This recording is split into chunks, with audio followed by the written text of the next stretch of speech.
उत्तर प्रदेश में पंचायत चुनाव चल रहे थे, काफ़ी सारे प्रत्याशी मैदान में थे और अपना दमखम दिखा रहे थे। जनता से काफ़ी सारे विकास के वादे किए थे। जनता ने किन-किन वादों को लेकर उन्हें पसंद किया है और उन्हें चुनाव में जिताकर उनके गाँव लाए हैं। उन्हें काफ़ी सारी जनता को उम्मीद है कि गाँव का विकास कराया जाएगा और बहुत-बहुत स्वागत है आपका बीपी न्यूज़ में। धन्यवाद, आप इंटरव्यू के लिए आए। हम ग्राम पंचायत सिरसा मनिहार से हैं और जो आप कह रहे हैं उसका मकसद हमारा यही है कि हम जिस मकसद से चुनाव लड़े हैं वो है ग्राम का विकास करना। हमने बहुत पहले से देखा कि हमारे जो बहुत से ग्राम प्रधान पहले भी रहे हैं, तो हम नहीं जानते उनकी क्या मजबूरियां रही हैं कि जिस प्रकार से ग्राम में विकास होना चाहिए, जिस प्रकार से सड़कें होने चाहिए, वो जो है यहाँ पर जो है वो नहीं बनी है। एक सेकंड होल्ड करना पड़ेगा। आप चुनाव मैदान में आए, आपने जनसंपर्क किया, जनता की समस्याएं जानी, तो क्या-क्या ऐसे समस्याएं लगी आपको कि चुनाव में आना पड़ा आपको? हाँ, जनता के बीच में मैं गया तो मैंने अपने गांव की स्थिति देखी और अपने गांव से जो लगी मेरा दूसरा गांव है नौरंगी, उसकी भी स्थिति मैंने देखी कि जिस प्रकार से मैंने बहुत पहले उनको छोड़ा था उसमें वही उनमें मुझे कोई तब्दीली नज़र नहीं आई, मैं बताऊँ तो मेरा मकसद ये था कि भाई जब भारत सरकार, उत्तर प्रदेश सरकार इन पंचायतों को पैसा देती है ग्रामों में लगाने के लिए, विकास के लिए, दिखाई देना चाहिए। विकास का मतलब ये है कि जो काम हुआ वो दिखाई देना चाहिए कि हाँ काम हुआ है, कि विकास हुआ है।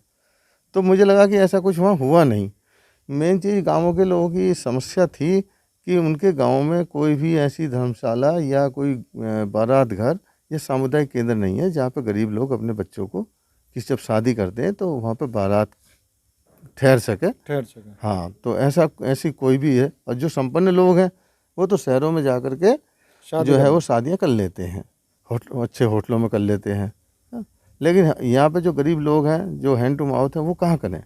तो उनको तो किसी की बैठक देखनी पड़ती है, किसी का घर देखना पड़ता है, कोई बड़ा सा घर बने तो वहाँ पर टिकाते हैं। तो उससे भी वो दूसरों को व्यवधान पैदा करते हैं और वो उनको जो है वो जो मिलनी चाहिए सुविधा वो भी मिल नहीं पाती है।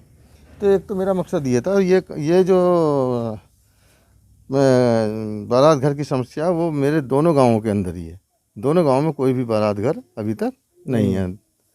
इसके बाद दूसरी समस्या ये है कि हमारे यहाँ पे जो है वो जो शमशान घाट वगैरह हैं, अंत्येष्टि करने के लिए कोई प्रॉपर स्थान नियत किया है सरकार ने, लेकिन उसकी व्यवस्था जो है वो कोई भी ठीक से नहीं है बिल्कुल भी। ना वहाँ पानी की व्यवस्था है, ना बैठने की व्यवस्था है, ना उसके ऊपर कोई छत है। ऐसा कुछ नहीं है। अगर बरसात हो रही है तो उसकी अंत्येष्टि जो है वो किसी भी शरीर की जाए, तो वो भी है। और दूसरी बात, वहाँ तक जाने के लिए कोई पक्का रास्ता भी अभी जो है वो उपलब्ध नहीं है। इसके साथ साथ हमारे गांव में ना तो बच्चों के लिए खेल की व्यवस्था है ताकि बच्चे आगे जा कर के कोई अपना विकास कर सकें। ऐसा कुछ भी नहीं है जो कोई अच्छा खेल मैदान हो और बच्चे खेल सकें, या बच्चों को गाइड करने वाला नहीं है कि बच्चों को जो है वो कैसे उनको रनिंग करनी है, कौन से गेम में उन्हें आगे भाग लेना है, कोई टेनिस सीखना है या बैडमिंटन सीखना है। तो ऐसा कोई भी नहीं है ताकि उन्हें जो वो आगे कोई विकास मिल सके या किसी कंपटीशन में वो आगे जा कर के ये काम कर सकें। दूसरी बात यह है कि गांव में जो निधि आती है वो गरीबों के विकास के लिए आती है, उसमें भी जो है वो करप्शन हो जाता है। जिस व्यक्ति को वो निधि मिलनी चाहिए, जिसके सिर पर छत नहीं है उसको मिलनी चाहिए, उसको वो मिल नहीं पाती है।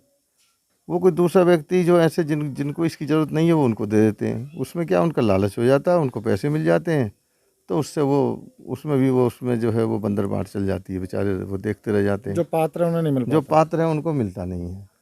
इन चीज़ों को देखते हुए मैंने देखा कि अगर अब मैं फ्री हूँ, सेवानिवृत्त हूँ, तो मैं जो किसी के लिए, गरीब के लिए कुछ कर सकता हूँ, कुछ विकास कर सकता हूँ गांव में लोगों के लिए, तो मैं करने की कोशिश करूँगा ताकि जो है वो लोगों को सुविधाएं मिलें, लोग हमें याद रखें कि भाई किसी व्यक्ति ने कुछ ऐसा सोचा आगे गाँव के लिए। आप इससे पहले कर्नल रह चुके हैं, काफ़ी सारी सेवाएं देश के लिए आपने दी हैं और काफ़ी सारा मतलब रिटायर्ड हुए हैं, तो युवाओं को आप मोटिवेशन कर रहे हैं।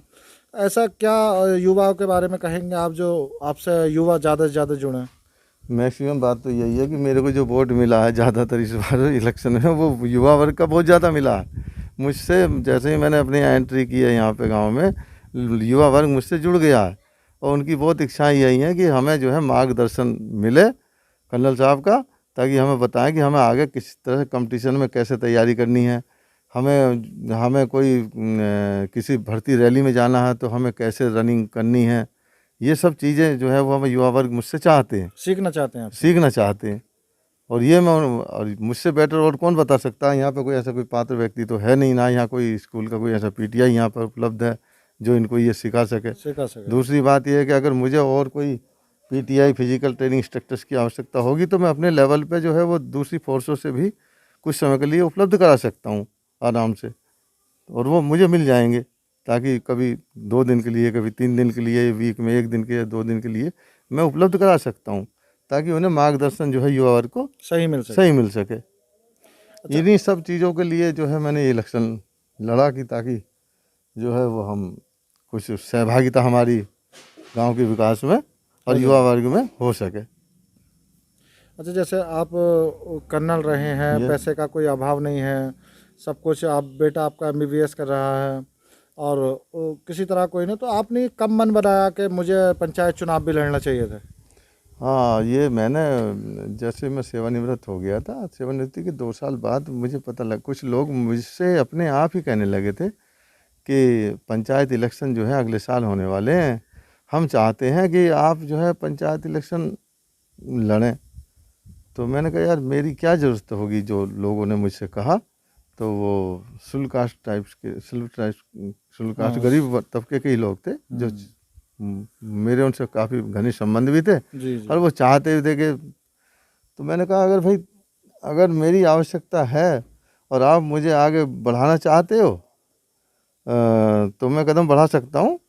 अगर मेरे साथ दोगे तो मैं कदम बढ़ाता हूँ, और ऐसा ना हो कि तुम मुझे आगे बढ़ा के और कदम अपने पीछे खींच लो या मुझे असफलता मिले। तो बोले नहीं, हम आपके साथ रहेंगे और आपको अच्छी तरह से लड़ाएंगे।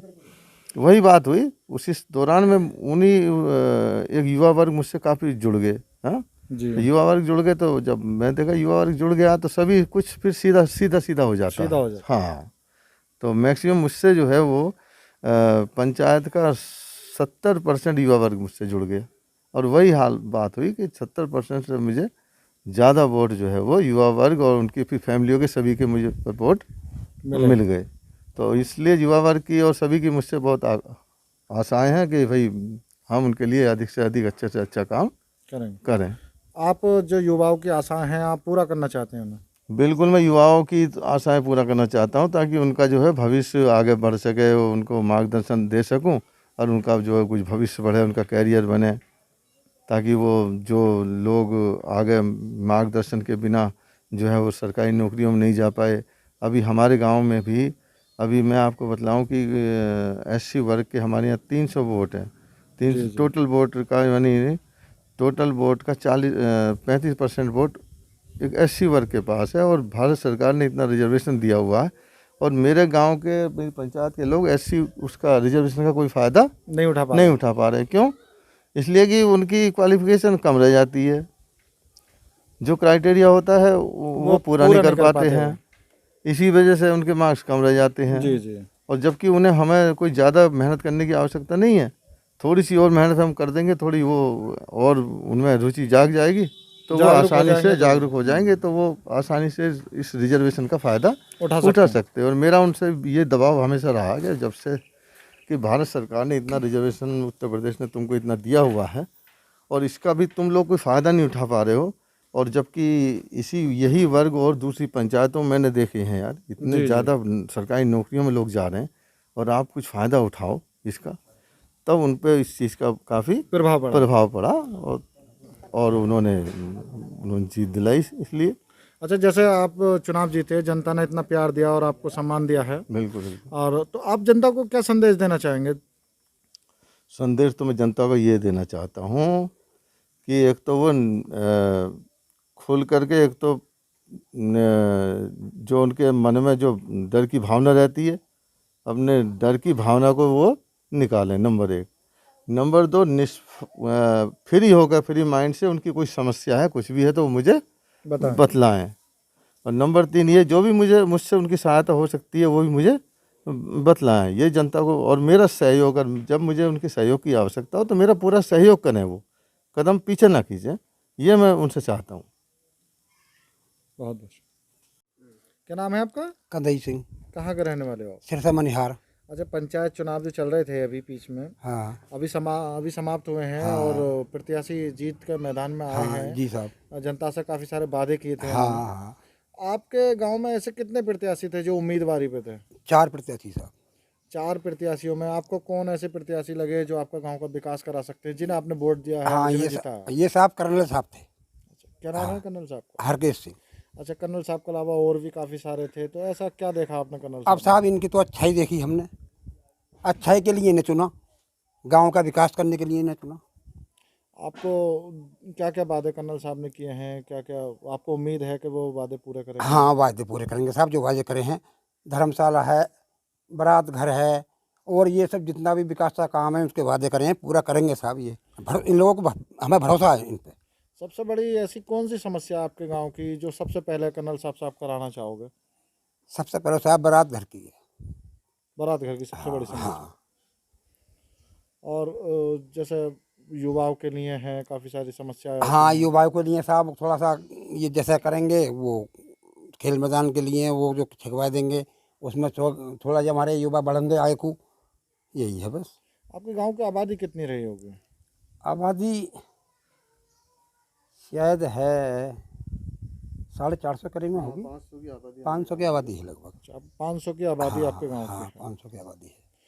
और क्या समस्या है इसके अलावा 500 की आबादी में? और समस्या यही है, खरंजे परंजे रास्ते वास्ते, और तो कोई समस्या ऐसी। अच्छा, कोई शिक्षा का अभाव? हाँ शिक्षा का साहब, वो हमारे यहाँ तो वो एक जूनियर हाई स्कूल है, एक प्राइमरी स्कूल है बस। आप नहीं चाहते कि राजकीय कोई हाई स्कूल होना चाहिए कन्याओं के लिए? हम चाहते हैं साहब कि स्कूल अगर कोई बन जा तो और बढ़िया बात है बच्चों के लिए। अच्छा, तो आप इसके लिए कहेंगे कर्नल साहब से? हाँ कहेंगे साहब, जरूर कहेंगे।